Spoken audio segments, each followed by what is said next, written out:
آپ کہتے ہیں کہ یہ کتابیں سند سے ثابت ہی نہیں ہیں. یہ کتابیں بھی ثابت نہیں ہیں اور یہ باتیں بھی جھوٹی ہیں. کیا آپ کو مرزا صاحب کے بیان کے بعد یہ پتہ چلا ہے کہ یہ کتابیں سند سے ثابت ہی نہیں ہیں؟ یہ واقعہ گستاخانہ نہیں ہے؟ اس میں کوئی ایسی بات نہیں ہے کہ کوئی اسے گستاخانہ قرار دے. صریح احادیث کا انکار کرتے ہوئے جھوٹی قسم اٹھاتے ہوئے قرآن پاک اٹھا رہے. آپ کا لاہور سیشن ہوا اور وہاں پہ آپ نے قسمیں اٹھائیں، اب آپ بھی وہی کام کر رہے ہیں. جو بات آپ کے مطلب کی تھی اسے آپ نے محدث کا نظریہ بنا دیا، اور جو بات آپ کے مطلب کی نہیں تھی اسے آپ نے محدث کا فہم بتا دیا. علماء کا جو اختلاف ہوتا ہے وہ امت کے لیے رحمت ہوتا ہے. سوال یہ کہ اگر یہی علماء ذاتیات پر آ جائیں تو کیا تب بھی یہ امت کے لیے رحمت ہوگا؟ آپ ویڈیو کے اندر مرزا صاحب کو چھوٹے مرزا صاحب کہتے ہیں. اختلاف کے آداب کو چھوڑ کے آپ ذاتیات پر کیوں آگے؟ اچانک چیخنا چلانا شروع کر دیتے ہیں تو وہ یہ چھوٹی چھوٹی ان کی ایسی حرکات ہیں. یہ تو ذاتیات میں نہیں آتی. نہیں، جسمانی لحاظ سے آپ کہتے ہیں یا علمی لحاظ سے کہتے ہیں. اختلاف کے بھی آداب ہونے چاہیے. اگر آپ نے اختلاف کرنا بھی ہے تو کسی طریقے سے کریں. تو چپ کر جا. دیکھیں اب وہ حرکات چھوٹی ہیں، ذاتیات میں کون سی ہے؟ کفار کی مساجد مثل گھر کے ہے. کیا اس میں مساجد کی توہین نہیں ہے؟ کیونکہ مساجد جو ہوتی ہیں وہ کفار کی تو ہوتی نہیں ہے، اور جو مساجد ہوتی ہیں وہ تو اللہ کا گھر ہوتی ہیں. نہیں، اس میں آپ کو نہیں لگتا کہ مساجد کی توہین ہے؟ نہیں، مساجد بدتمیز کو تمیز سکھانی چاہیے. نعوذ باللہ. کیا آپ کا ایسا عقیدہ ہے کہ نبی مر کے مٹی ہو گئے؟ ان کو تو وہ کتے کے ساتھ تشبیہ دے رہے ہوتے ہیں، آپ ان کو صاحب کہہ رہے ہوتے ہیں. آپ یہ بتائیے کہ اگر گدھا آپ کو لات مارے تو آپ کیا کریں؟ آپ نے تو سرے سے یہ انکار کر دیا کہ یہ کتاب ہی غوث اعظم کی نہیں ہے نہیں نا. تو اس حوالے سے آپ اتنے کنفیوز کیوں ہیں؟ کتاب ایک ہے لیکن موقف اتنے زیادہ ہیں. میت کیا کرتی ہے؟ جوتوں کی چاپ تک کو بھی سنتی ہے. اس کی کیا دلیل ہے؟ چھوٹے مرزا صاحب کے اس ریسرچ پیپر کے اندر بھی موجود ہے. آپ کے حوالے سے اس کے اوپر کوئی نہ کوئی جواب آیا ہے، آپ خاموش کیوں ہیں اس حوالے سے؟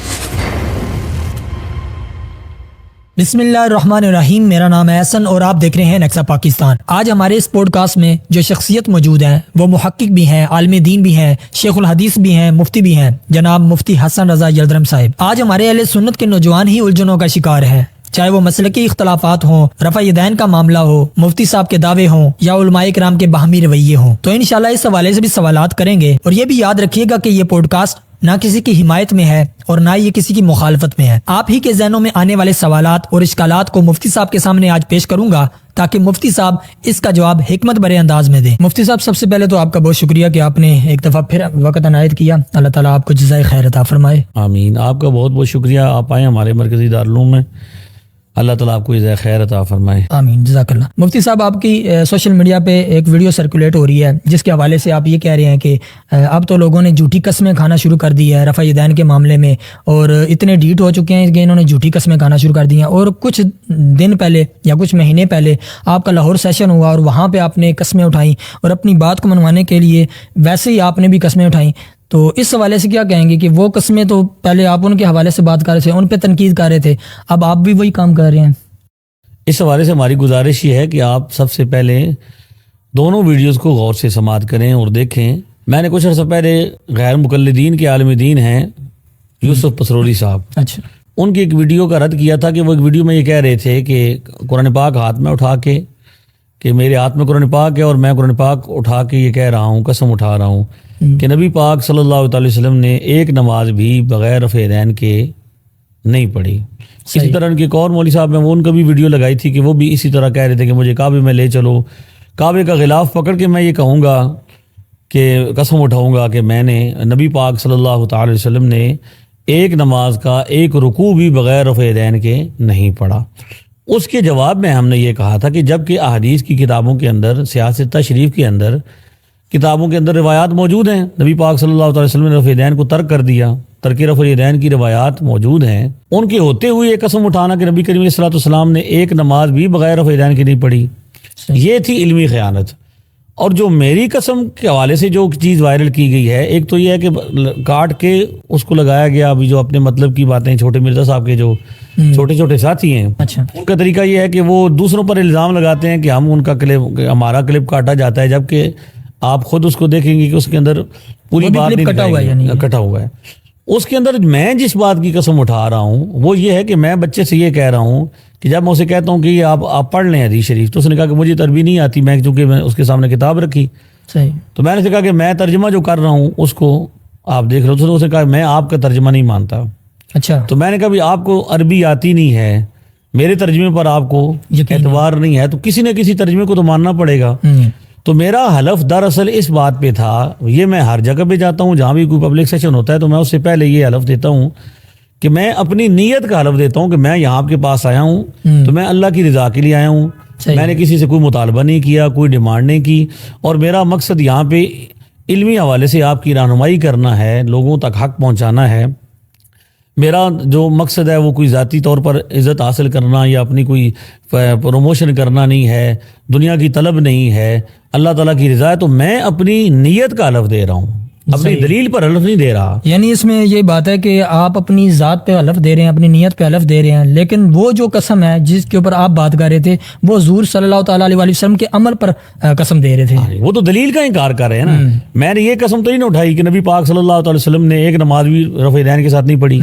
اگر میں اس کے مقابلے میں یہ قسم اٹھاؤں کہ نبی پاک صلی اللہ علیہ وسلم نے ایک نماز بھی رفع دین کے ساتھ نہیں پڑھی, ٹھیک ہے. میں اگر یہ کہوں نا کہ نبی پاک صلی اللہ علیہ وسلم نے ساری زندگی بغیر رفع دین کی نماز پڑھی ہے, ایک نماز بھی آپ نے رفع دین کے ساتھ نہیں پڑھی, اور اس پر میں حلف دے رہا ہوں, تو پھر تو ان کا مطلب پورا ہوتا ہے کہ یہ دیکھو جی یہ تو دلیل کا انکار کر رہے ہیں. جبکہ وہ کیا کر رہے ہیں, صریح احادیث کا انکار کرتے ہوئے جھوٹی قسم اٹھاتے ہوئے قرآن پاک اٹھا رہے ہیں. تو میں ان سے کہہ رہا ہوں کہ آپ دلیلوں کو جو ہیں وہ رد کر رہے ہیں اور اپنی خواہشات نفسانی کے پیچھے چلے ہوئے ہیں. تو ان کا حلف ہے دلیل کے انکار پر, ہمارا حلف ہے اپنی نیت پر. یا اب نبی پاک صلی اللہ علیہ وسلم آپ احادیث کو پڑھیں گے تو جا بجا فرماتے ہیں اس رب کی قسم میں جس کے قبضہ قدرت میں میری جان ہے. جو بات ارشاد فرماتے ہیں اس سے پہلے کیا فرماتے ہیں کہ میں جو یہ کہہ رہا ہوں یہ بات کیا ہے, سچ ہے. تو بنیادی طور پر حلف دینا یا قسم اٹھانا بری بات نہیں ہے. ان کا طریقہ کار یہ تھا کہ وہ دلیل کے انکار پر قسم اٹھا رہے تھے, یعنی حضور کے عمل کے ساتھ جوڑ دیا کہ حضور نے ایک نماز بھی بغیر رفع دین کی نہیں پڑھی. جبکہ جامع ترمذی میں جیسے ان کے اپنے جو ان کا بابا ہے ناصر البانی, وہ بھی اس کو صحیح کہہ رہا ہے, حسن کہہ رہا ہے. امام ترمذی اس کو حسن کہہ رہے ہیں. کون سی حدیث ہے؟ حضرت عبداللہ بن مسعود رضی اللہ تعالیٰ جنہوں نے 50 سال نبی پاک صلی اللہ علیہ وسلم کے ساتھ گزارے, اور آپ نے فرمایا کہ نبی پاک صلی اللہ علیہ وسلم والی نماز میں تمہیں پڑھ کے دکھاتا ہوں, الا اصلی بکم صلاۃ رسول اللہ فصلی فلم یرفع یدیہ الا فی اول مرۃ. تو ہمارا یہ ان کو بنیادی طور پر یہ کہنا تھا کہ آپ دلائل موجود ہوتے ہوئے, احادیث کے ہوتے ہوئے یہ جھوٹی قسم اٹھا رہے ہیں. ہمارا کوئی دکھا دے کہ میں نے کسی دلیل کے حق ہونے پر, یعنی مجھے یہ سمجھتا ہوں کہ میں نے یہ جو دلیل دی ہے یہی حق ہے, اور اس کے علاوہ باقی جو دلیلیں ہیں وہ حق نہیں ہے, تو آپ میں اس پر کوئی قسم نہیں ہے آپ کی. ٹھیک ہو گیا. مفتی صاحب, ایک طرف آپ کہتے ہیں کہ باب محدث کا نظریہ ہوتا ہے, اور دوسری طرف ایک آپ کی ویڈیو میں نے دیکھی ہے, سیشن تھا شاید کشمیر میں, تو اس کے اندر آپ ایک بچے کو کہہ رہے ہیں کہ باب محدث کا فہم ہوتا ہے. اس کو آسان زبان میں اگر میں کہوں تو آپ نے کچھ اس انداز میں کیا کہ جو بات آپ کے مطلب کی تھی اسے آپ نے محدث کا نظریہ بنا دیا, اور جو بات آپ کے مطلب کی نہیں تھی اسے آپ نے محدث کا فہم بتا دیا. آپ اس بات کو میں تو سمجھ نہیں پا رہا آپ کا سوال, کہ آپ مطلب کہ اپنی جو آپ نے جس باب کو محدث کا نظریہ بتایا, یعنی کہ ایک مثال کے طور پہ ایک سیشن کے اوپر آپ پتہ نہیں کشمیر کی شاید سائڈ پہ سیشن تھا, وہاں پہ آپ نے بچے کو کہا کہ باب محدث کا فہم ہوتا ہے, کیونکہ اس نے یہ کہا کہ آپ باب پڑھیں, تو آپ نے وہاں پہ کہا کہ باب محدث کا فہم ہوتا ہے. اور ایک جگہ پہ ایک ویڈیو میں آپ کی میں نے دیکھا کہ جس کے اندر آپ یہ کہہ رہے ہیں کہ باب محدث کا نظریہ ہوتا ہے, اور وہ حدیث یہ تھی کہ وہ شاید یسمع خفق النعال والی حدیث تھی, اس کے حوالے سے آپ کہہ رہے تھے باب محدث کا نظریہ ہوتا ہے کہ اوپر خود باب قائم کر رہے ہیں. تو امام بخاری آپ جو بھی اب اس بات کو سمجھنے کے لیے آپ کو یہ سمجھنا پڑے گا کہ جب جن بچوں کے ساتھ ہم بات کر رہے ہیں, چھوٹے مرزا صاحب کے متاثرین ہیں یا غیر مقلدین کے متاثرین ہیں, ان لوگوں کا بنیادی نعرہ یہ ہے کہ ہمارے نزدیک کسی بھی بندے کا, انسان کی دلیل جو ہے, اس کی رائے یا اس کی جو فکر ہے وہ دلیل نہیں ہے. ہمارے نزدیک دلیل صرف اور صرف رسول اللہ صلی اللہ علیہ وسلم کے فرامین ہیں. یعنی عام آدمی کو متاثر کرتے ہیں کہ ہم اللہ کی بات اور اس کے رسول کی بات پر عمل کرتے ہیں, انسانوں کی باتوں پر عمل, اماموں کی باتوں پر ہمیں وہ تانا دیتے ہیں کہ یہ اماموں کی بات لے کے آتے ہیں. تو ان کو جواب دیتے ہوئے ہم جب یہ کہتے ہیں کہ جب وہ ہمیں کسی حدیث کے بارے میں کہتے ہیں کہ فلاں محدث نہیں ہوں کہا, تو ہم یہ کہتے ہیں کہ محدث اللہ کا رسول ہے, وہ تو امام ہے نا. امام نسائی ہوں یا امام بخاری ہوں, یہ دونوں کیا ہیں, اپنے وقت کے عالم دین علماء ہیں, ائمہ ہیں, حدیث کے فن کے ماہرین ہیں. لہٰذا ان کا فہم جو ہے وہ آپ دلیل کے طور پر پیش نہیں کر سکتے, آپ نبی پاک کی حدیث کو پیش کر سکتے. تو اب ہم جب یہ کہتے ہیں کہ حدیث یہ ہے کہ حضور صلی اللہ علیہ وسلم نے نماز کے اندر رفع دین کو کیا کر دیا, منع کر دیا. دیکھا 1185 جو سنن نسائی کی روایت ہے, حضور تشریف لائے اور آپ نے دیکھا صحابہ کیا کر رہے تھے, نحن رافعو ایدینا فی الصلاۃ, ہم نماز کے اندر رفع یدین کر رہے تھے, تو حضور نے دیکھا, حضور نے منع کر دیا. اب وہ کہتے ہیں کہ اس کا باب پڑھیں, تو ہم یہ کہتے ہیں کہ اب آپ کے نزدیک ایک طرف باب ہے جو محدث کا فہم ہے, اور ایک طرف صراحت کے ساتھ نبی پاک صلی اللہ علیہ وسلم کا فرمان ہے, اور آپ یہ کہتے ہیں کہ ہمارے نزدیک کیا ہے, کون سی دلیل ہے. اب ایک طرف نبی پاک کی حدیث ہو, دوسری طرف کسی امام کا قول ہو, تو کس کو ترجیح دینی چاہیے؟ ان کے بقول. وہ کہیں گے جی ہم تو نبی پاک صلی اللہ علیہ وسلم کے قول کو فرق دیتے ہیں. تو دراصل ہم یہاں ان کو ان کا وہ اصول یاد کرا رہے ہوتے ہیں. اور جس مقام پہ میں نے المیت یسمع خفق النعال والا کہا, اس میں ہم نے یہ کہا کہ بھئی ہمارے نزدیک بھی جو اللہ تعالیٰ کے ولی ہیں, قبر کے اندر جو بندے ہوتے ہیں وہ سماعت کرتے ہیں, سنتے ہیں, دیکھتے ہیں, آگاہ ہیں, اور یہی محدثین کا بھی عقیدہ ہے. یعنی ہمارے نزدیک تو ہر فن کے ماہرین کے ہاں ان کی رائے جو ہے وہ کیا ہے, حجت ہوتی ہے, دلیل ہوتی ہے. یعنی حدیث کے معاملے میں محدثین کی رائے لی جائے گی, فقہ کے معاملے میں اصول فقہا کی رائے لی جائے گی, محدثین تفسیر کی حوالے سے تفسیر مفسرین کی رائے لی جائے گی.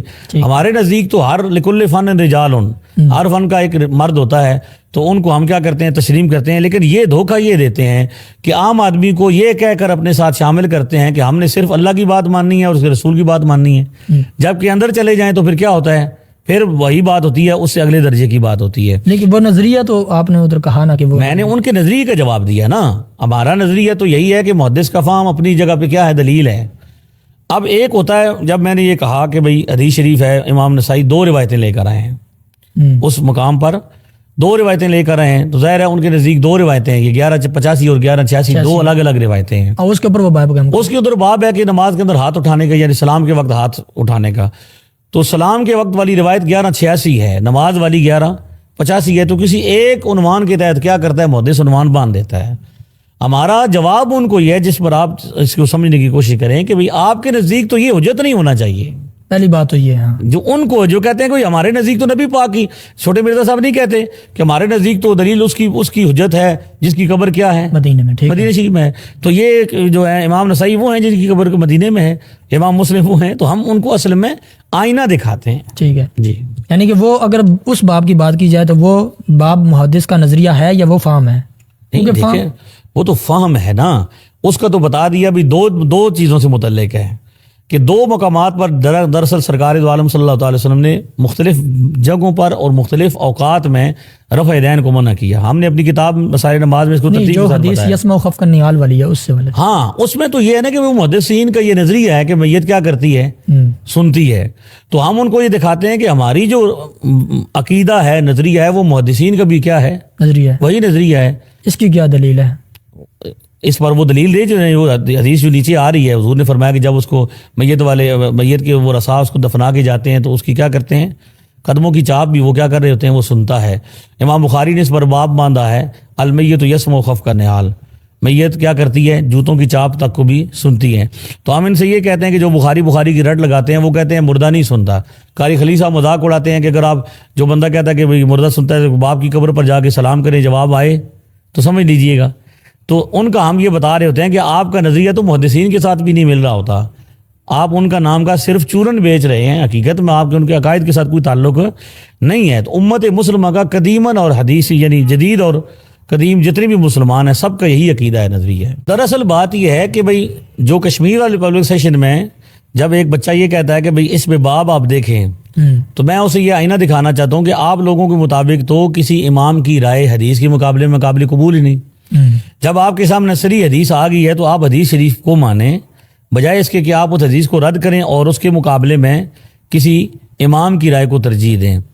ہمارے نزدیک ائمہ کی آراء اپنی اپنی جگہ پہ کیا ہوتی ہیں, حجت ہوتی ہیں. ہم کئی ائمہ ہیں ہمارے, اور ہم اس میں ترجیح دیکھتے ہیں کہ کس امام کی رائے جو ہے وہ کس معاملے میں, کس فن میں ترجیح رکھتی ہے. مفتی صاحب ایک طرف آپ یہ کہتے ہیں کہ اختلاف کے بھی آداب ہونے چاہیے. اکثر آپ مرزا صاحب کے جو ساتھی ہیں ان کو کہتے ہیں کہ اختلاف کے بھی آداب ہونے چاہیے, اگر آپ نے اختلاف کرنا بھی ہے تو کسی طریقے سے کریں. اسی طریقے سے آپ مرزا صاحب کو بھی کہتے ہیں. لیکن جب ہم آپ کی ویڈیوز دیکھتے ہیں تو آپ ویڈیو کے اندر مرزا صاحب کو چھوٹے مرزا صاحب کہتے ہیں. سوال یہ ہے کہ اختلاف کے آداب کو چھوڑ کے آپ ذاتیات پر کیوں آگے ہیں؟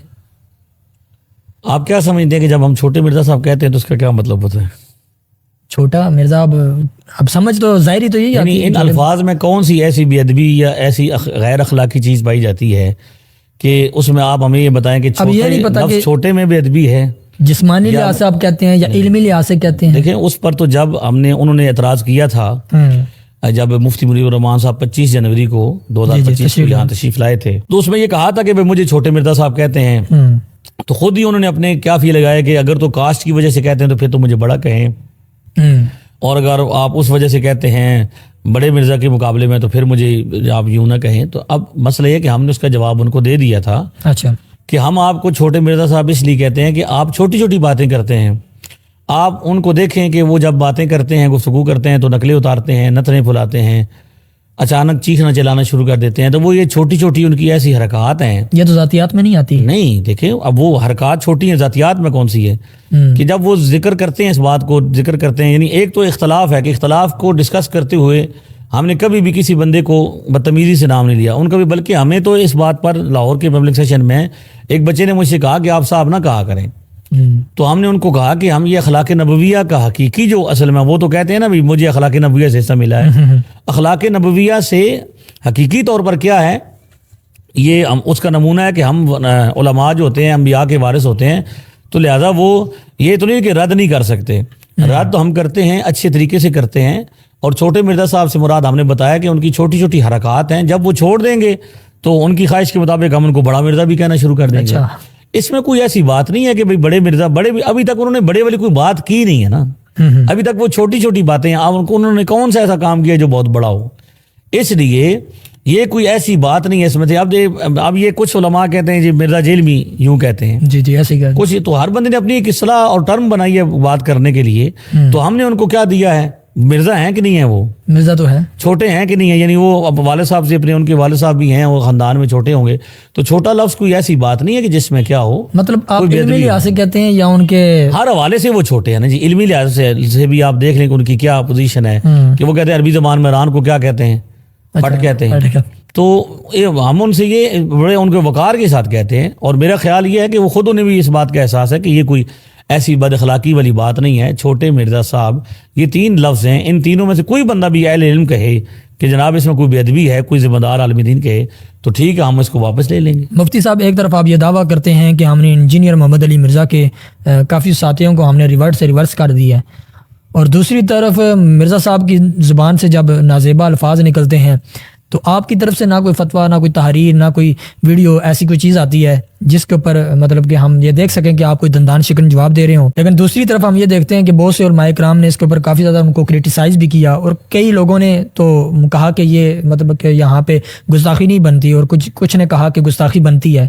تو آپ کے حوالے سے اس کے اوپر کوئی نہ کوئی جواب آیا ہے، آپ خاموش کیوں ہیں اس حوالے سے؟ گزارش یہ کہ آپ اپنی معلومات آپ کی کم ہیں یا آپ کم دیکھتے ہیں سوشل میڈیا کو۔ ہمارا الحمدللہ اس پر پورے باضابطہ طور پر سیشنز ہوئے ہیں فیصل آباد میں، لاہور میں، اور شہر جا کے تقریباً وہ ربیع الاول شریف کا مہینہ تھا، اس میں زیادہ محافل تھیں، ایک دن میں 4 5 پروگرام بھی ہمارے ہوتے رہے۔ اچھا، تو مختلف جگہوں پر ہم نے جہاں بھی سوال و جواب کی نشست ہوئی، ہمارے پیجز پر بھی لگے ہوئے ہیں الحمدللہ۔ فیصل آباد میں بھی یہ سوال ہوا کہ آپ کے اس کے بارے میں کیا خیال ہے، لاہور میں بھی سوال ہوا ہے، تو ہمارے فیس بک پیج پر بھی ہے، ٹک ٹاک پر بھی ہے، اور یوٹیوب پر بھی ہمارا باضابطہ موضوع لگا ہوا ہے، چھوٹے مرزا صاحب کی سبقت لسانی یا مذہب شیطانی کی ترجمانی۔ اب اس حوالے سے 3 قسم کی جو ان کے حمایتی ہیں، پہلی بات تو یہ عرض کریں نا کہ اگر ہمارا کوئی دعویٰ نہیں ہے کہ ہم نے سارے کام کر دیے ہیں یا سارے ہم کریں گے، ہماری جتنی طاقت ہے، جتنی پہنچ ہے، ہم اس کے مطابق کام کرتے ہیں، جتنی سمجھ آتی ہے ہم اتنا کام کرتے ہیں، اور یہ پوری ایک ٹیم کا کام ہوتا ہے۔ باقی علماء کرام بھی جو ماشاءاللہ کام کر رہے ہیں، اللہ تعالیٰ سب کو توفیقات میں برکت دے اور اللہ تعالیٰ سب کی حفاظت فرمائے۔ ہر بندے کا اپنا ایک کام ہوتا ہے، اپنا منہج ہوتا ہے اور سلوک۔ تو ہمارا یہ بالکل دعویٰ نہیں ہے کہ ہم ہی کرتے ہیں یا ہم ہی کریں گے، اللہ تعالیٰ جس کو توفیق دے آئندہ بھی وہ کریں اور اپنے حصے کا کام کریں۔ ماضی میں بھی مختلف قسم کے فتنے آتے رہے اور مختلف علماء کرام اپنی اپنی استعداد، طاقت اور اپنی جو ہے وہ سمجھ کے مطابق کام کرتے رہے، اور آئندہ بھی ایسے ہی ہوگا۔ الحمدللہ ہمارا اس پر جوابات موجود ہے، اور پورے اس ترتیب کے ساتھ ہم نے اس معاملے کو جو ہے وہ لے کے آگے چلے ہیں. ہم نے اپنی سمجھ کے مطابق گفتگو کرنی ہے. سب سے پہلے یہ دیکھا گیا کہ اس معاملے میں جب چھوٹے مرزا صاحب نے یہ کہا کہ بھائی عیسائی یوں کہتے ہیں نبی پاک کے بارے میں صلی اللہ تعالی وسلم, تو ظاہر ہے امت میں ایک ہر انسان کا جو ہے وہ دل دکھا, مسلمانوں کا بڑا انتشار پیدا ہوا. اداروں نے کارروائی کی اور آج وہ اس کی سزا بھگت رہے ہیں اور کیس چل رہا ہے ان کا, اور آپ کے سامنے ساری چیزیں ہیں. تو حمایتیوں میں سے اصل بات یہ تھی کہ حمایتی جو ان کے میدان میں آئے, اور ان کے حمایتیوں میں زیادہ تر وہ لوگ ہیں جو دینی علوم سے انہی کی طرح, جدھر چھوٹے مرزا صاحب دینی حوالے سے ایک ان پڑھ آدمی ہیں, اسی طرح وہ لوگ بھی جو ان کی حمایت میں آ رہے ہیں وہ بھی کوئی دینی علوم میں ماہرین لوگ نہیں ہیں. وہ یا تو صحافی ہیں یا اس طرح کے کوئی بندے ہیں جن کو کوئی اتنا اس والے سے دینی حوالے سے شد بدھ نہیں ہے. ان کا کہنا یہ ہے کہ یہ نقل کیا ہے جی, انہوں نے خود نہیں کہا بلکہ کسی کے کہے ہوئے کو آگے بڑھایا ہے. سوال یہ ہے کہ پہلا سوال یہ ہے کہ نقل کرنا تب ہوتا ہے جب اس کی اصل موجود ہو. ٹھیک ہے, کہ کسی نے کوئی بات کی ہو, کہیں کوئی بات موجود ہو, لکھی ہوئی موجود ہو, اس کا کوئی گواہ موجود ہو, تو وہ بندہ کہے کہ یہ یوں کہتے ہیں. آپ ان کے کلپس دیکھ لیں. چھوٹے مرزا صاحب نے پہلے یہ کہا کہ عیسائی یوں کہتے ہیں, پھر جب بعد میں وضاحت دی تو کہا میں نے یہ نہیں کہا کہ کہتے ہیں, میں نے کہا وہ سمجھتے ہیں. ہاں جی ایسے ہی. تو اب اس بات پر بندہ ان کو کیا کہے کہ وہ سمجھنا بھی آپ لوگوں کے جانتے ہیں. جبکہ عیسائیوں کی طرف سے بار بار یہ بات آ رہی تھی, ان کے جو ماہرین تھے, کہ بھئی یہ ہم تو کسی طور پر نہ کہتے ہیں نہ سمجھتے ہیں. ایک سابق عیسائی نے, ان کی ویڈیو موجود ہے, خود کہا کہ مجھے چھوٹے مرزا صاحب نے فون کر کے مجھے یہ کہا کہ یار یہ کہیں لکھا ہوا ہے مجھے بتاؤ. اب حالت دیکھیں ان کی کہ ایک طرف یہ توہین آمیز کلمات بولے, یہ نازیبہ کلمات بولے جس سے مسلمانوں کے دل چلنی ہے, حضور سے محبت امت کرتی ہے, اور پھر اس پر دفاع ایسے کریں کہ کاش کسی طرح ثابت ہو جائے کہ وہ ایسا کہتے ہیں. اس نے کہا کہ میں نے کہا کہ ہماری کتاب میں نہیں لکھا ہوا کہیں بھی. تو وہ کہتا ہے کہ مجھے چھوٹے مرزا صاحب نے کہا کہ اینٹی کرائسٹ جو دجال ہے, جو مسیح دجال ہے, اس کا نہیں لکھا ہوا. تو نعوذ باللہ وہ چھوٹے مرزا صاحب یہ چاہتے تھے کہ کاش یہ جو اس میں لفظ لکھا ہوا کسی طرح یہ حضور کے بارے میں ثابت ہو جائے, نعوذ باللہ من ذالک. تو وہ جو اس سابق عیسائی ہے وہ کہتا ہے کہ یہ اینٹی کرائسٹ جو ہے مسیح دجال, یہ تو وہ بندہ ہے جس کی پہلی نشانی ہے کہ وہ حضرت عیسیٰ علیہ السلام کے خلاف ہے, عیسیٰ علیہ السلام کو نہیں مانے گا. تو حضور علیہ السلام تو مصدق ما معکم, آپ تو سابقہ آسمانی کتب کی اور رسولوں کی کیا کرتے ہیں, تصدیق فرماتے ہیں. بے شک. لہذا قطعی طور پر اس لفظ سے حضور مراد نہیں ہو سکتے. اب چھوٹے مرزا صاحب اور چھوٹے مرزا صاحب کے چھوٹے چھوٹے ساتھی یہ ایکسپوز ہو چکے ہیں کہ یہ ان کا پورا یہ خیال ہے, یہ وہ ویڈیوز نکال کے لا رہے ہیں بیرونی ملک, جو عیسائی کچھ بات کرتے ہیں کہ حضور کے خلاف کوئی بات ہو رہی ہے تو اس کو وہ لگاتے ہیں دیکھو جی یہ کہہ رہے ہیں, لیکن وہ لفظ نہیں دکھا سکے ابھی تک, نہ سنا سکے نہ دکھا سکے. تو نقل تو تب ہوتا ہے جب اس کی اصل موجود ہو کہیں بھی ہو. یہ تو اپنی طرف سے انہوں نے بنایا, خود ان کا اپنا تخیل ہے. پہلے سابق ریکارڈ کے مطابق کہ انہوں نے پہلے بھی یہی کیا کہ بھئی یہودیوں کے بارے میں کہا کہ یہودی حضور کو یوں کہتے ہیں نعوذ باللہ, اور اس پر بھی جب اعتراض ہوا, سوالات ہوئے, تو کہا جی کسی کتاب میں نہیں لکھا ہوا ہے, اپنی طرف سے بنا لیتے ہیں. یعنی وہ بندہ جو جس کا دعویٰ یہ ہے کہ میں کوئی بات بھی بغیر ریفرنس کے نہیں کرتا, وہ بغیر ریفرنس کے حضور پر توہین کے اور تنقید کے الزامات لگا رہا ہے کہ فلاں فلاں یہ کہتے ہیں. ایک بات تو یہ ہے کہ وہ کہیں بھی موجود نہیں, اس کا کوئی ریکارڈ موجود نہیں, تو نقل تو وہاں ہوتا ہے کہ اس کی اصل موجود ہو. دوسری بات یہ کہ انہوں نے یہ کہا کہ بھئی کچھ لوگوں نے کہا, جیسے بھٹی صاحب ہیں, جی وہ کہتے ہیں جی بھئی یہ زبان کا سلپ آنا ہے. تو سلپ تو ایک بار ہوتی ہے نا, بار بار تھوڑی ہوتی ہے زبان. سلپ آف ٹنگ ایک بار ہوتا ہے کہ بار بار ہوتا ہے, اور اس پر پھر اصرار ہوتا ہے, پھر اس پر کوشش ہوتی ہے, آج تک وہ جاری ہے. دوسری بات یہ ہے کہ ان کا پورا ریکارڈ گواہ ہے, ہم نے اس کلپ میں بتایا ہے کہ انہوں نے کیا کیا کس طرح انہوں نے بنیاد اپنے مذہب کی یہ رکھی ہے, اپنے نظریے کی, کہ جب تک توہین نہیں ہوگی توحید بیان نہیں ہوگی. بے شک. تو ان کی جو زبان درازی ہے, بد کلامی ہے, اس کا تو ایک پورا ریکارڈ آ رہا ہے. اور تیسری بات یہ کہ انہوں نے کہا کہ قرآن ہمیں یہ کہتا ہے کہ جس عورت کے ساتھ کیا ہے جی, میں جو عورت میرے نبی پاک صلی اللہ علیہ وسلم کو نعوذ باللہ برا بھلا کہہ رہی ہے, غلط الفاظ استعمال کر رہی ہے, میں اس کے ساتھ کیا کر لوں, نکاح کر لوں. یہ کس قرآن کی آیت کا مفہوم ہے؟ جبکہ قرآن پاک وہاں پہ شرط لگا رہا ہے, اللہ تعالیٰ فرماتا ہے وہ محسنات ہوں, پاک دامن ہوں. عمل کے لحاظ سے اتنی سختی ہو رہی ہے, تو عقیدے کے لحاظ سے سختی نہیں ہوگی کہ مسلمان اس عورت سے شادی کرے گا جو نبی پاک کی گستاخی کرے گی. ابو داؤد کے اندر روایت موجود ہے, حضرت مولا علی نے اور ایک اور روایت کے مطابق کسی اور صحابی نے اس عورت کو قتل کر دیا جس نے حضور کی کیا حضور کی شان میں گستاخی کی. ٹھیک ہے۔ صحابہ کرام تو ان عورتوں سے نکاح کرتے تھے یا ان کو مٹا دیتے تھے. لہٰذا یہ کسی بھی آیت کا مفہوم نہیں ہے کہ جو عورت گستاخی کرے اس کے ساتھ کیا کر لو. وہ خدا نخواستہ مسلمان ہو تو اس کو چھوڑ دینا چاہیے اور اس پر مقدمہ چلنا چاہیے, اس کو سزا ملنی چاہیے, چاہے جائے کہ اسے نکاح کی دعوت دینی چاہیے. لہذا الحمدللہ تعالی ہم نے ہر پلیٹ فارم پر اس بات کو بتایا کہ نقل کرنے کے بھی اصول ہے. نقل کرنے کے لیے بندے کو وہ نقل کرے گا جو نقل کی حاجت ہوگی. کوئی بندہ گواہ ہو, آپ سے عدالت گواہی طلب کرے, آپ دہرا سکتے ہیں کہ فلاں بندہ نبی پاک کے بارے میں یوں کہہ سکتا ہے. یہ ہے نقل کرنے کا ایک اصول. دوسرا یہ کہ آپ قاضی ہیں یا جج ہیں, آپ نے فیصلہ کرنا ہے, تو فیصلہ کرنے کے طور پر آپ اس بات کو لکھیں گے, تذکرہ کریں گے فلاں یوں کہتا ہے اور یہ اس نے یوں کہا ہے, تو اس کو نقل کیا جا سکتا ہے. اور اسی طرح خبر کے طور پر بتایا جا سکتا ہے کہ کوئی بندہ یہ کہے کہ کسی بندے نے نبی پاک کے بارے میں یوں کہا, تو وہ اس کو دوسروں کو کیا کر رہا ہے, آگاہ کر رہا ہے. اس میں کون سی ایسی بات ہے؟ تینوں باتوں میں نہ چھوٹے مرزا صاحب گواہ ہیں, نہ خبر دے رہے ہیں, اور نہ ہی وہ قاضی ہیں کہ وہ فیصلہ کریں. لہذا ہم نے الحمدللہ ہر پلیٹ فارم پر ہمارا اپنا ایک انداز اور اپنا ایک اسلوب ہے, اس کے مطابق ہم نے بات کی ہے. اور ہمارا تو الحمدللہ پورا ریکارڈ ہے, ہمارا وہ پڑا ہوا ہے آپ کے سامنے, وہ چینل ہے جس پر ہم نے چھوٹے مرزا صاحب کی ایک ایک بات پر گرفت کی ہے, اور انشاءاللہ آئندہ بھی ہم کرتے رہیں گے. مفتی صاحب, آپ نے ایک سیشن میں ایک شخص کو جواب دیتے ہوئے یہ کہا کہ علماء کا جو اختلاف ہوتا ہے وہ امت کے لیے رحمت ہوتا ہے. سوال یہ کہ اگر یہی علماء ذاتیات پر آ جائیں تو کیا تب بھی یہ امت کے لیے رحمت ہوگا؟ اختلاف جو حدیث شریف ہے دراصل میں کہ میری امت کا اختلاف جو ہے وہ رحمت ہے, تو اس اختلاف سے مراد علمی اختلاف ہے, نہ کہ ذاتی اختلاف ہے.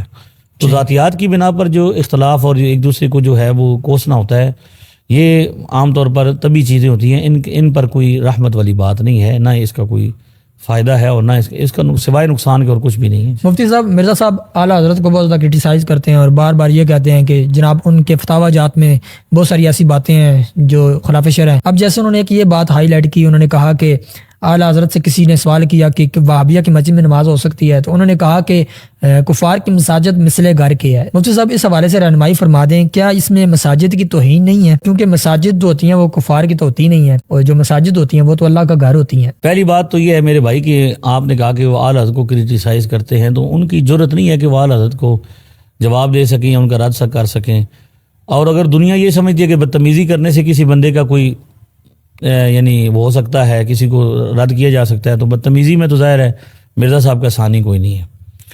دراصل وہ بدتمیزی کرتے ہیں اور اس کا کوئی علمی لیول تو ہے کوئی ان کا کہ وہ بات کرے. اب سیدی اعلیٰ حضرت رضی اللہ تعالیٰ عنہ نے جس زمانے میں اس اختلاف نے جنم لیا, اصل میں تو یہ دیکھنا چاہیے. اب مرزا صاحب, چھوٹے مرزا صاحب خود کیا کر رہے ہیں؟ آج انہوں نے مسلمانوں کے دل چنی کی ہیں حضور کے بارے میں. وہ کون سی ایسی بات ہے جو انہوں نے نہیں کی؟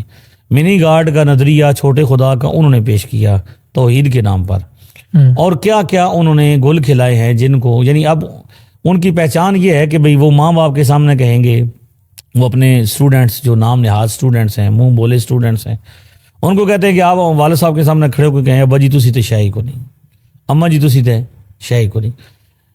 اور اس بدتمیزی اور بد تہذیبی کو انہوں نے کیا دے دیا ہے؟ دین کا نام دیا ہے.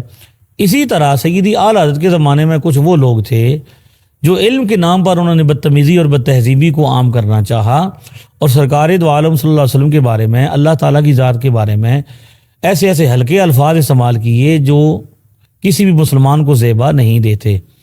لہذا اس بات پر ابھی آپ سے میں پوچھوں کہ ایک بندہ حضور علیہ السلام کے بارے میں یہ کہے کہ حضور کا خیال اگر نماز میں آئے تو نماز ٹوٹ جائے گی, اور نعوذ باللہ من ذالک گدھے اور بیل سے زیادہ بری ہے, تو آپ کیا کہیں گے؟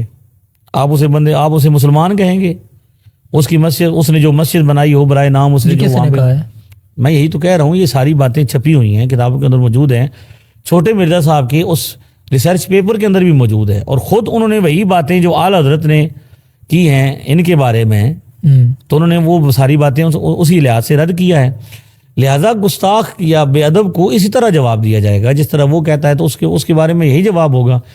یہ چاہتے ہیں کہ بندہ, اب جو چھوٹے مرزا صاحب نے کہا کہ عیسائی یوں کہتے ہیں, تو اب یہ چاہتے ہیں کہ کوئی بندہ نبی پاک کے بارے میں جو مرضی کہتا پھرے, اللہ تعالیٰ کے بارے میں جو مرضی کہے, ہم اسے کیا کہیں؟ مسلمان کہیں, بھائی جان کہیں. وہ اللہ کے بارے میں سخت الفاظ بولے, نبی پاک کی توہین کرے, اولیاء کرام کی تنقید کرے, اور ہم اسے کیا کہیں؟ بھئی تم تو بھائی ہو, مسلمان ہو ہمارے. تو یہ کسی طور پر بھی مسلمان اس رویے کو گوارا نہیں کرتے. بدتمیز کو تمیز سکھانی چاہیے. تمیز سکھانے والوں کو یہ نہیں کہنا چاہیے کہ تو چپ کر جا. یعنی وہ شیخ سعدی والی مثال ہے کہ کتوں کو کھلا چھوڑ دینا اور پتھروں کو باندھ دینا, یہ نہیں ہوگا. نہیں, اس میں آپ کو نہیں لگتا کہ مساجد کی توہین ہے؟ نہیں, مساجد ہے نہیں نا, کفار کی مساجد. دیکھیں نا, آپ یہی تو عرض کر رہا ہوں آپ کو کہ وہ کچھ نام تو دیتے ہیں.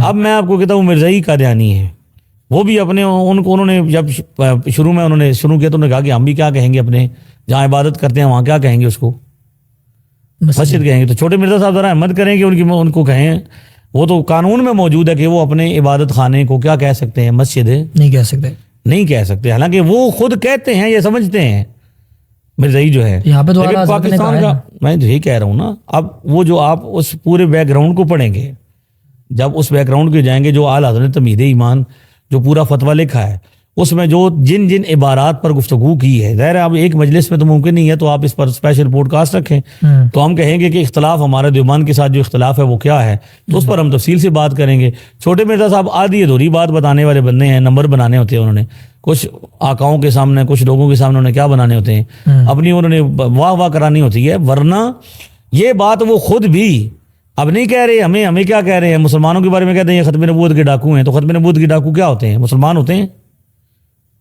ختم نبوت کے ڈاکو, اور جو وہ خود کہتے ہیں. لہٰذا یہ جو الفاظ ہیں, یہ جو چیزیں ہیں, یہ ہر مخصوص بندوں کے بارے میں ہیں جنہوں نے مخصوص وقت میں حضور علیہ السلام کے بارے میں نازیبہ کلمات استعمال کیے. امت نے اس پر اتفاق کیا, اور آج بھی امت میں زیادہ اس نظریے کو لوگ فالو کرتے ہیں یہاں بر صغیر میں, جو آل حضرت والے ہیں یا دیوبند والوں کو فالو کرتے ہیں. زیادہ لوگ کون ہیں, آل حضرت والے. تو ظاہر بات ہے کہ آل حضرت کا مقدمہ مضبوط تھا. مفتی صاحب, سوالات کا سلسلہ جاری رہے گا. آپ سے پہلے بھی کئی بار پوڈ کاسٹ ہوئی, تو اس بار انشاءاللہ آپ کو نیکسم کی طرف سے کچھ تحفہ دیا جائے گا آپ کو انشاءاللہ, تو یہ آپ قبول فرمائیں. ماشاءاللہ ماشاءاللہ. یہ لیں. اچھا, اللہ تعالیٰ آپ کو برکت عطا فرمائے جی, اور اللہ قبول فرمائے. جزاک اللہ. مفتی صاحب, جن کتابوں میں چشتی رسول اللہ والا واقعہ ہے, آپ کہتے ہیں کہ یہ کتابیں سند سے ثابت ہی نہیں ہے, تو کیا آپ کو مرزا صاحب کے بیان کے بعد یہ پتہ چلا ہے کہ یہ کتابیں سند سے ثابت ہی نہیں ہیں, تو پہلے آپ کو کیوں نہیں علم ہوا اس حوالے سے؟ اس حوالے سے اتنی گزارش ہے کہ ہم نے اپنی ویڈیوز میں فتاوی شارح بخاری کا حوالہ دیا ہے. حضرت مولانا مفتی شریف الحق امجدی صاحب رحمۃ اللہ تعالیٰ علیہ, اس وقت چھوٹے مرزا صاحب پیدا بھی نہیں ہوئے تھے. جب ان سے یہ سوال ہوا تو انہوں نے اس کا جواب یہ دیا کہ یہ کتابیں بھی ثابت نہیں ہیں اور یہ باتیں بھی جھوٹی ہیں.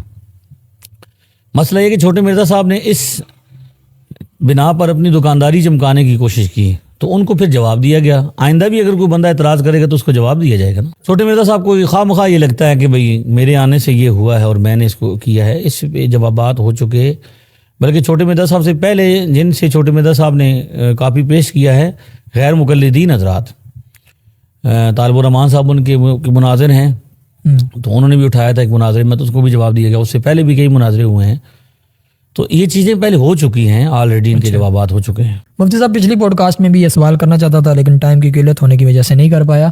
سوال یہ کہ کشف المحجوب کتاب میں جو حالت سکر اور صاف کے حوالے سے جو واقعہ اس میں لکھا, واقعہ میں یہاں پہ بیان نہیں کرتا, ظاہر سی بات ہے کافی لمبا واقعہ ہے, اور مختصر یہ بتا دیں کہ اس حوالے سے کہ یہ واقعہ گستاخانہ نہیں ہے. پہلے تو یہ بات ہے کہ جو احوال بیان کیے گئے ہیں, جو چیزیں بیان کی گئی ہیں, اس میں کوئی ایسی بات نہیں ہے کہ کوئی اسے گستاخانہ قرار دے. چھوٹے مرزا صاحب کا یہ پرابلم ہے کہ وہ ادھوری بات اپنے من مانے عنوان سے لگا کر اس کو گستاخی ثابت کرنے کی ناکام کوشش کرتے ہیں. اس پر ہماری ایک مستقل ویڈیو ہے جس میں ہم نے اس بات کو پوائنٹ آؤٹ کیا کہ وہ احادیث روایات, جس میں 2 روایتیں اس پہ میں نے ذکر کی صحیح بخاری سے اور مسلم سے. ایک بندے کے بارے میں حضور نے حکایتاً بتایا کہ بھئی اللہ کو بندے کی توبہ سے کتنی خوشی ہوتی ہے. تو اس میں یہ بتایا کہ ایک بندہ تھا جس کی یعنی اگر اونٹنی اس کی گم ہو گئی اور اس کا سامان وغیرہ گم ہو گیا اور وہ اپنی زندگی سے مایوس ہو گیا. اچانک وہ دیکھتا ہے کہ اس کا اونٹ جو ہے, سواری جو ہے, وہ سامان سمیت اس کے سامنے ہے. تو وہ بہت زیادہ خوش ہوا. خوشی کی شدت میں اس نے کیا کہا, اللہم انت عبدی و انا ربک.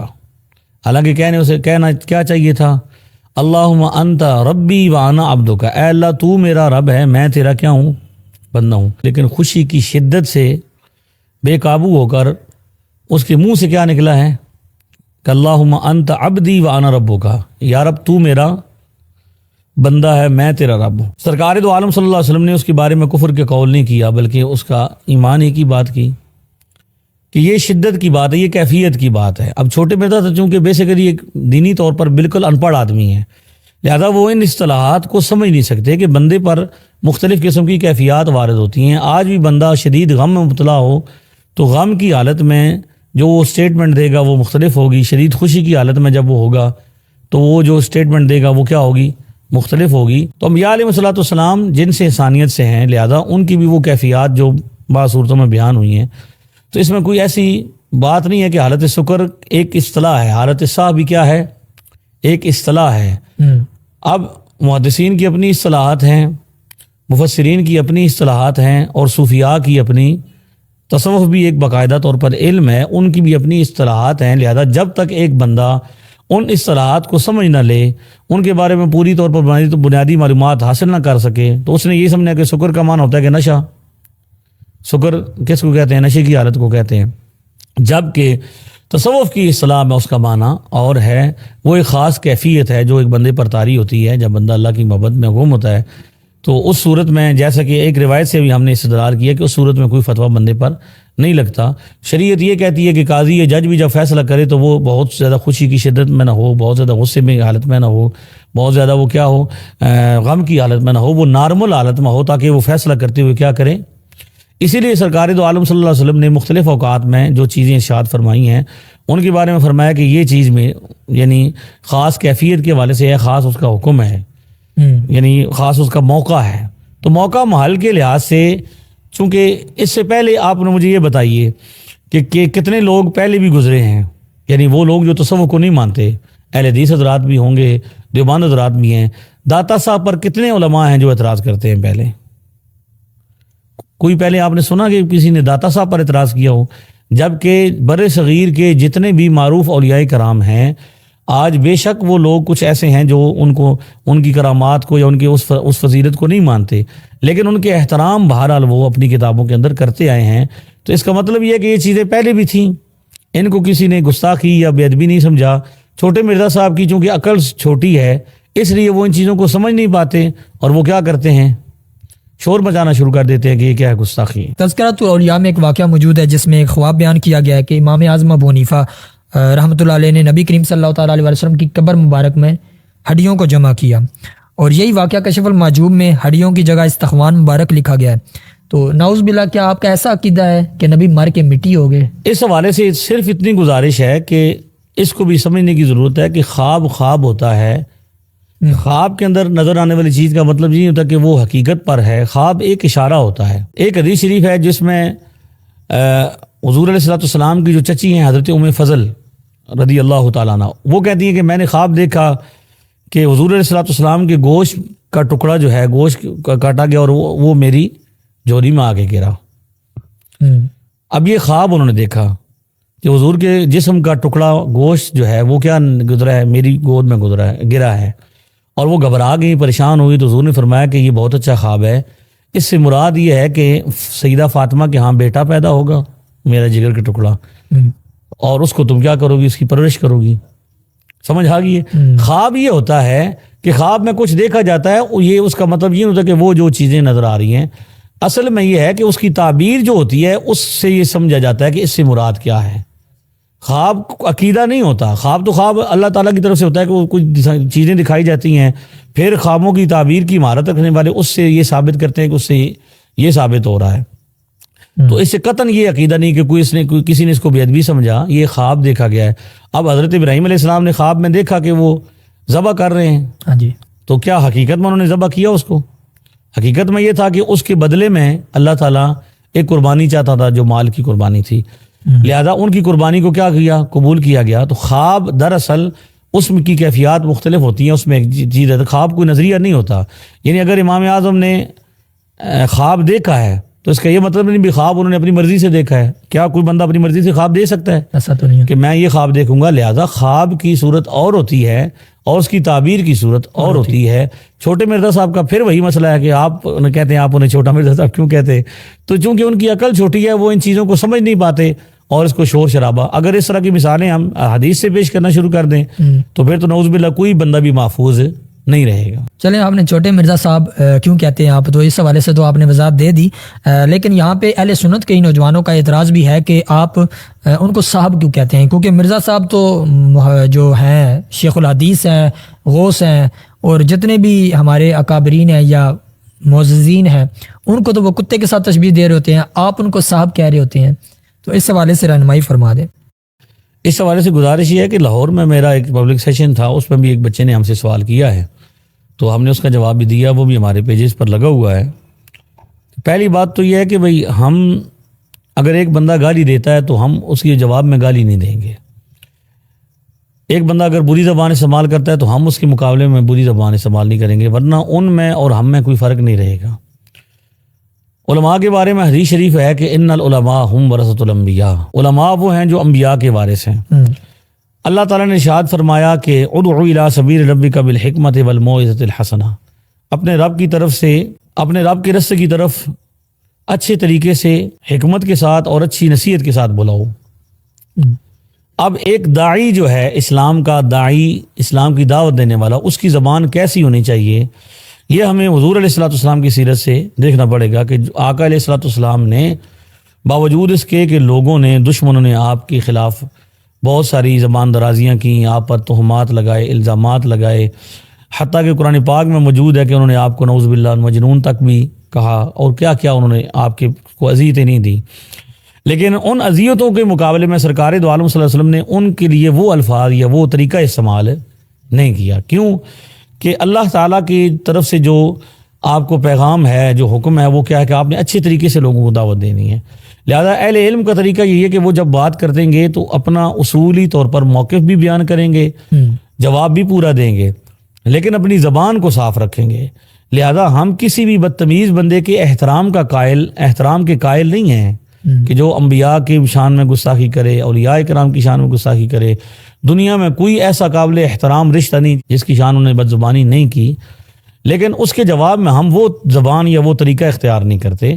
ہمیں یہی سکھایا گیا ہے کہ ہم کیا کریں گے، اپنی زبان کو اچھے طریقے سے استعمال کریں گے۔ اعلیٰ حضرت نے بھی جب مخالف کو جواب دیا تو صاحب کے لفظ سے استعمال کیا، سیدنا پیر میرے شاہ صاحب رحمۃ اللہ تعالی نے جب مخالف کو جواب دیا تو صاحب کا لفظ استعمال کیا۔ تو یہ علماء کی زبان ہے کہ علماء کی زبان ایسی ہوتی ہے، اور اسی سے تو پتہ چلے گا کہ کون ایسا ہے، وہ کون ہے جو دین کے رستے پر صحیح چل رہا ہے اور اس نے اپنی ذات کو بیچ میں نہیں لایا۔ سیدی اعلیٰ حضرت کے بارے میں آتا ہے کہ وہ جب خط آتے تھے تو اس میں کچھ لوگ سوالات پوچھتے تھے، کچھ فتوے پوچھتے تھے، کچھ تحسین کرتے تھے، اور کچھ اس میں خط ایسے بھی آتے تھے کہ اس میں آپ کو گالیاں لکھی جاتی تھیں، تو آپ گالیوں کا جواب نہیں دیتے تھے، خط کو سائڈ پہ کر دیتے تھے۔ کسی نے پوچھا شاگرد نے کہ آپ اس کا جواب کیوں نہیں دیتے؟ فرمایا کہ میں یہی سمجھتا ہوں کہ حضور علیہ الصلوۃ والسلام کی ذات اقدس، آقا دو عالم صلی اللہ علیہ وسلم کی ذات اقدس کے درمیان اور ان دشمنوں کے درمیان میں دیوار بن گیا ہوں، جب تک یہ مجھے گالیاں دیتے ہیں تو حضور سے غافل رہتے ہیں۔ اور آخر میں صرف یہ کہوں گا کہ مرزا غالب کے بارے میں کسی نے کہا، مرزا غالب، مجھے کسی دوست نے یہ بتایا کہ مرزا غالب کو بھی اسی طرح خط آتے تھے، تو اس میں کچھ لوگ تو اصلاح لیتے تھے اور کچھ لوگ گالیاں بھی دیتے تھے۔ اچھا، تو اس کا اپنا ایک سٹائل اور انداز تھا۔ مرزا غالب کو کسی نے کہا کہ بھئی آپ ان گالیوں کا جواب کیوں نہیں دیتے؟ تو اس نے کہا کہ بھئی آپ یہ بتائیے کہ اگر گدھا آپ کو لات مارے تو آپ کیا کریں گے؟ تو لہذا انہوں نے جو تربیت کی ہے وہ زمانے کے سامنے ہے کہ ان کے بندے، آپ ہمارے کمنٹس میں چلے جائیں، کسی بھی عالم دین کی ویڈیو کے نیچے چلے جائیں تو وہ کیا کیا زبان استعمال کرتے ہیں۔ اس کا وبال چھوٹے مرزا صاحب پر ہے، وہ اس وبال کو سہ سکیں گے، اس کا وہ جواب دیں گے، وہ ان کا معاملہ ہے۔ یہ جو انہوں نے یہ قوم تیار کی ہوئی ہے کہ جن کی زبان سے کوئی بھی محفوظ نہیں ہے، بڑے بڑے اولیاء کرام، بڑے بڑے ولیوں کے بارے میں جن کا لوگ نام احترام سے لیتے تھے، آج ان کے بارے میں کیا زبان استعمال کی۔ تو یہ معاشرے میں چھوٹے مرزا صاحب نے جو کیا ہے وہ ان کا خاصہ ہے۔ ہمارا خاصہ یہی ہے کہ ہم اچھی زبان سے ہی لوگوں کو مخاطب کرتے ہیں۔ مرزا صاحب یہ بھی کہتے ہیں کہ غنیات الطالبین کے اندر جو غوث اعظم والی نماز ہے وہ آپ نہیں پڑھتے، اور اس کے اوپر بریلوی مکاتب فکر کو بھی وہ کافی زیادہ کرٹیسائز کرتے ہیں، اور آگے سے جو بریلوی علماء کرام ہیں وہ کہتے ہیں کہ یہ کتاب کے اندر تبدیلی ہوئی ہے، یا پھر وہ یہ کہتے ہیں کہ یہ غوث اعظم جو تھے وہ امام احمد بن حنبل کے مقلد تھے۔ لیکن آپ کا یہ موقف آیا ہے کہ آپ نے تو سرے سے یہ انکار کر دیا کہ یہ کتاب ہی غوث اعظم کی نہیں ہے، اور یہ کتاب اس زمانے کے اندر ایک عبد القادر نامی شخص ہوا کرتے تھے، یہ کتاب ان کی ہے۔ تو اس حوالے سے آپ اتنے کنفیوز کیوں ہیں؟ کتاب ایک ہے لیکن موقف اتنے زیادہ ہیں۔ اب دیکھیے جی، میں آپ کو یہ کہتا ہوں، یہ بھی تحقیقی بات ہے، علمی بات ہے کہ کسی بھی چیز کے بارے میں جب کوئی بات ہوتی ہے تو ظاہر اس فن کے ماہرین کی رائے لی جائے گی۔ اب میں نے جو یہ موقف اختیار کیا ہے کہ حضرت شیخ عبدالقادر جیلانی غوث پاک سرکار رضی اللہ تعالیٰ عنہ، آپ گیلان کے رہنے والے تھے، ایران کا علاقہ ہے۔ آپ کی اولاد آج بھی دنیا کے اندر موجود ہے، گیلانی سادات آج بھی دنیا کے اندر موجود ہیں۔ پاکستان میں گورڑا شریف گیلانی سادات ہیں، وہ اور کئی لوگ ہیں جو گیلانی سادات ہیں۔ تو ہم نے دیکھا کہ صدیوں سے جو گیلانی سادات جو نماز ادا کر رہے ہیں وہ امام اعظم حنیفہ کی ریسرچ والی ہے، ان کے موقف والی ہے، یعنی بغیر رفع دین والی ہے، جو پرانی نماز ہے۔ تو غوث پاک کے خاندان میں تو کوئی بندہ ہمیں ایسا نہیں ملا کہ جو ان کے مطابق نماز پڑھ رہا ہو، جس طرح یہ کہتے ہیں کہ وہ رفع دین کر رہے ہیں۔ تو میرا یہ خیال ہے کہ بھئی غوث پاک کی نماز کا جو پہلے یہ معاملہ ہے کہ وہ یہ کہتے ہیں کہ پہلا مرحلہ یہ ہے کہ بھئی وہ جس کتاب سے ثابت کرتے ہیں غوث پاک کی باقی ساری کتابیں موجود ہیں، ان میں یہ چیزیں موجود نہیں۔ اس کتاب کے بارے میں محققین کا یہ کہنا ہے کہ اس میں اختلاف ہے۔ میں نے جب کہا کہ شیخ عبدالحق محدث دہلوی بہت بڑے محقق ہیں، شیخ محقق ان کو کہتے ہیں، انہوں نے بھی کہا کہ یہ اعلی حضرت کی کتاب، یہ شیخ عبدالقادر جیلانی غوث پاک کی کتاب اچھا نہیں ہے، اور کچھ علماء کہتے ہیں کہ ان کی ہے۔ ٹھیک ہے، اب جب ایک معاملے میں اختلاف ہو جائے گا، ایک چیز کے بارے میں اختلاف ہو جائے کہ کچھ کہتے ہیں ان کی ہے، کچھ کہتے ہیں نہیں ہے، تو ایک اختلافی چیز ہو جاتی ہے، تو وہ اس قابل نہیں رہتی کہ اس کو تحقیقی طور پر سامنے لایا جائے، اس کو دلیل کے طور پر پیش کیا جائے۔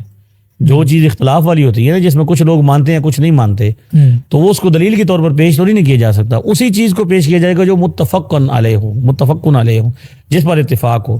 امام بخاری کی کتاب امام بخاری کی کتاب ہے کہ نہیں ہے؟ دنیا میں ایک عالم دین بھی ایسا نہیں جو کہتا ہے کہ صحیح بخاری امام بخاری کی کتاب نہیں ہے، لیکن وہ کتابیں جن کے بارے میں اختلاف ہے، ایسی کئی کتابیں موجود ہیں اس فن کے اندر کہ آپ دیکھیں گے کہ وہ لوگ کہیں گے، کچھ علماء کہیں گے کہ ان کی طرف منسوب ہے، کچھ کہتے ہیں کہ ان کی طرف منسوب فلاں کی طرف منسوب ہے، ان کی کتاب نہیں ہے۔ جیسے ادب المفرد ہے، امام بخاری کے نام سے وہ منسوب ہے، لیکن محققین علماء یہ کہتے ہیں کہ امام بخاری کی کتاب نہیں ہے۔ کچھ لوگوں کا کہنا ہے غیر مقلدین کا کہ ان کی کتاب ہے۔ لہذا جو چیز اختلافی ہے اس کو نہیں پیش کیا جائے گا، صحیح بخاری کو پیش کیا جائے گا، اس پر گفتگو ہوگی، اس کے بارے میں ہم بات کریں گے، لیکن جو چیز اختلافی ہے اس کو تو پیش ہی نہیں کیا جا سکتا۔ یعنی پہلا مرحلہ یہ ہے کہ جس چیز میں اختلاف ہو اس کو اختلاف کے وقت دلیل کے طور پر نہیں پیش کیا جائے گا۔ دوسری بات، اگلا مرحلہ کہ ہم مان بھی لیں کہ حضرت شیخ عبدالقادر جیلانی رفع دین کرتے تھے یا دیگر جو علماء ہیں وہ کرتے تھے، تو ہم اس کو بتا چکے ہیں کہ وہ ایک بات پر اتفاق کر چکے امت مسلمہ کہ 4 اماموں کی ریسرچ پر عمل کرتے ہیں لوگ۔ جن مسائل میں اختلاف تھا ان مسائل میں 4 مجتہدین نے اپنا اپنا ریسرچ پیش کر دی۔ بھائی دونوں طرف دلائل ہیں، اب عام آدمی ہیں کہ میں آپ کے سامنے 2 روایتیں رکھتا ہوں اور دونوں بخاری سے رکھتا ہوں، ٹھیک ہے، ایک میں ہے کہ ایک کام ہے اور ایک میں ہے کہ کام نہیں ہے، تو آپ کیا کریں گے؟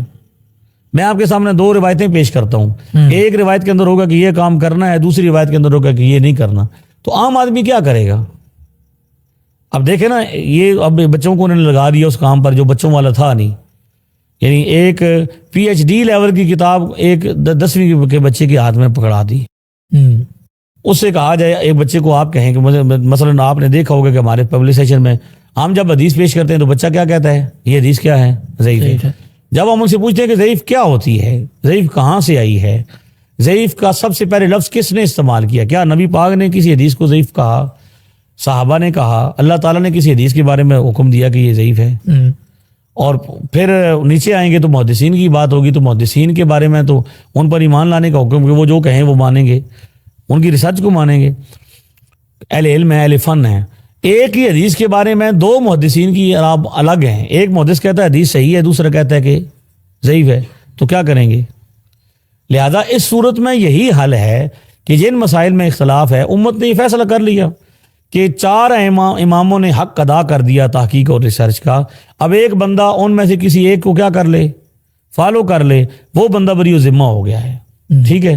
تو شیخ عبدالقادر جیلانی اگر حنبلی ہوں، ٹھیک ہے، تو امام احمد بن حنبل کو فالو کرتے ہیں، ان کی تقلید کرتے ہیں، اور یہ جو ان کی کتاب کو دلیل بناتے ہیں وہ کہتے ہیں کہ تقلید کرنا شرک ہے۔ چھوٹے مرزا صاحب بھی اور چھوٹے مرزا صاحب کے جو لانے والے ہیں، لانچ کرنے والے ہیں غیر مقلدین، ان کا یہ کہنا ہے کہ تقلید کیا ہے؟ شرک ہے۔ تو بقول ان کے تو شیخ عبد القادر جیلانی تو کیا کرتے ہیں؟ نعوذ باللہ تقلید کرتے ہیں. تو کیا کرتے ہیں؟ وہ شرک کرتے ہیں. تو ایک مشرک کی بات کا اعتبار کیا ہوا ان کے بقول. اسی طرح یہ کہنا کہ اب غنیت الطالبین میں تو غنیت الطالبین پر ہی بات کر لیں. کسی کو شوق ہو, میں آپ کے اس پروگرام کے تھرو کہہ رہا ہوں, چھوٹے مرزا صاحب کو دعوت دے دیں, جب وہ ان کو توفیق ملے, یا ان کا کوئی نمائندہ ہو تو اس کو توفیق ہے تو وہ آ جائے, یا غیر مقلدین میں کسی کو طاقت ہے تو وہ آ جائے. غنیت الطالبین میں بات کر لیں کہ غنیت الطالبین اگر ساری مانتے ہیں تو پھر آؤ بات کرو. غنیت الطالبین میں صرف اپنی ایک مرضی کی بات مانی ہے, رفع دین ماننا ہے, یا باقی جو کچھ اس میں لکھا ہوا ہے وہ کیوں نہیں ماننا؟ تو جب ہم یہ کہتے ہیں تو وہ کیا کہتے ہیں چھوٹے مرزا صاحب کہ ہمارے نزدیک تو ان کی ایک رتی برابر بھی کیا ہے, حیثیت نہیں ہے. تو جب آپ کے نزدیک حیثیت نہیں ہے تو ہمارا جو معاملہ تھا ہم نے تو کلیئر کر لیا. ہمیں تو غوث پاک سے کوئی مسئلہ اگر وہ رفع دین کرتے بھی رہے تو ہمیں کوئی پرابلم نہیں, کیونکہ وہ ایک امام کو فالو کرتے ہیں اور ساری زندگی ان لوگوں پر انہوں نے فتوے نہیں لگائے جنہوں نے بغیر رفع دین کی نمازیں پڑھی ہیں. ان کے ساتھ پڑھتے رہے, ان کے ساتھ رہے, اور بلکہ ان کی تعریف کی. امام اعظم کو غنیت الطالبین میں امام حنیفہ کو امام اعظم اور ان کی تعریف اور تصریف کی گئی ہے. لہذا یہ کہنا کہ صرف اپنی مرضی کی بات ایک ماننا تو اس کو چھوڑ دینا, یہ کیسے پتہ چلتا ہے کہ یہاں پہ آپ کی مرضی کی بات ہے تو آپ اس کو خواہش نفسانی کی بنا پر لے لیں, اور باقی جو ہیں وہ آپ کی مرضی کے مطابق نہیں, اس کو کیا کر دیں؟ چھوڑ دیں. تو لہذا یہ کیونکہ تحقیقی باتیں تھیں, علمی باتیں تھیں, اہل علم کے ہاں بولی جاتی تھیں, اصلاحات اہل علم کی تھیں, انہوں نے کیا کیا؟ خاص اندی کا علامہ آگے نہیں مناسب کرنی. انہوں نے وہ جو اہل علم کے فنون تھے, اب کل اگر سائنس پہ عام آدمی گفتگو کرنا شروع کر دیں, کل ایسا وقت آ جائے کہ سائنس کی ٹرمنالوجیز پر, سائنس کے معاملات پر کوئی بندہ کیا کرنا چاہے, گفتگو کرنا شروع کر دے, ہر بندہ, تو کیا ہوگا؟ سائنسدان کہیں گے کہ یار پہلے سائنسدان بنو اور اس کی مہارت حاصل کرو. لیکن یہ عجیب بات ہے کہ ہر فن کے ماہرین کی بات لی جاتی ہے, دین کے معاملے میں ہر بندہ اپنے آپ کو کیا بنا پڑتا ہے؟ ماہر بن. دین کے معاملے میں ماہر کی بات کو نہیں سنا جاتا.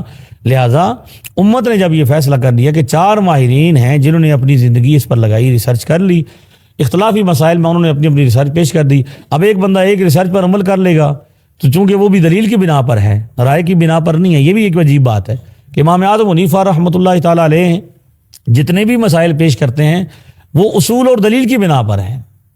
لیکن یہ کہتے ہیں نہیں جی ایک طرف حدیث ہے, امام ابو حنیفہ یوں کہتے ہیں, حدیث یوں کہتی ہے. امام حنیفہ والی حدیث ہی پیش نہیں کرتے کہ ان کی حدیث یہ تھی. تو یہ اصل میں ہے کہ جب الجھاؤ پیدا کرنا چاہیں معاشرے میں, انتشار پیدا کرنا چاہیں, تو یہ ان لوگوں کی تعلیمات سے, ان لوگوں کے کام سے الجھاؤ ہے.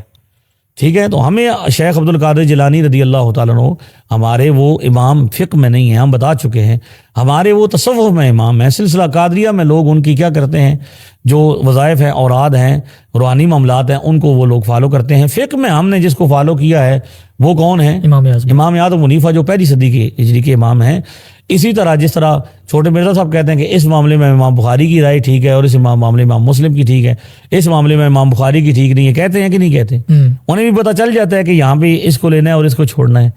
اسی طرح اختلافی معاملات وہ علم کے مابین ہوتے ہیں, ان کو وہاں تک رکھا جاتا ہے اور اس میں احترام کا جذبہ رہتا ہے. آج یہاں تو حنبلی ہیں کو نہیں, دوسرے ممالک میں چلے جائیں, عراق میں چلے جائیں, حنبلی, شافی, مالکی, حنفی سارے ہوں گے. وہ ایک دوسرے کا احترام کرتے ہیں, ایک امام کو فالو کرتے ہیں, اور یہ چاہتے ہیں کہ ان ائمہ کرام کو جن کی مدح اور توصیف احادیث میں موجود ہے ان کو چھوڑ کر ہم اس بندے کی اس کو فالو کرنا شروع کر دیں جو بندہ کہتا ہے کہ عربی میں ران کو کیا کہتے ہیں؟ پٹ کہتے ہیں. مفتی صاحب بہت شکریہ, آپ نے وقت دیا, اللہ تعالیٰ آپ کو جزائے خیر عطا فرمائے. اور میری پوری کوشش تھی کہ جتنے بھی جوان طبقہ جو اس وقت الجھن کا شکار ہے اور جو سوالات اہل سنت کے بھی نوجوان ہیں ان کے ذہنوں کے اندر تھے اور مفتی صاحب کے دعووں کے حوالے سے تھے یا رفع دین سے متعلق تھے یا مرزا صاحب سے متعلق تھے, تو وہ بھی میں نے سوال رکھ دیے اور مفتی صاحب نے بڑے آسان انداز سے سوالات کے جوابات بھی دے دیے. مفتی صاحب میں ایک بار پھر آپ کا شکریہ ادا کرتا ہوں کہ آپ نے وقت دیا. انشاءاللہ پھر ایک نئی ویڈیو کے ساتھ ملیں گے, تب تک کے لیے اجازت دیں. اللہ حافظ.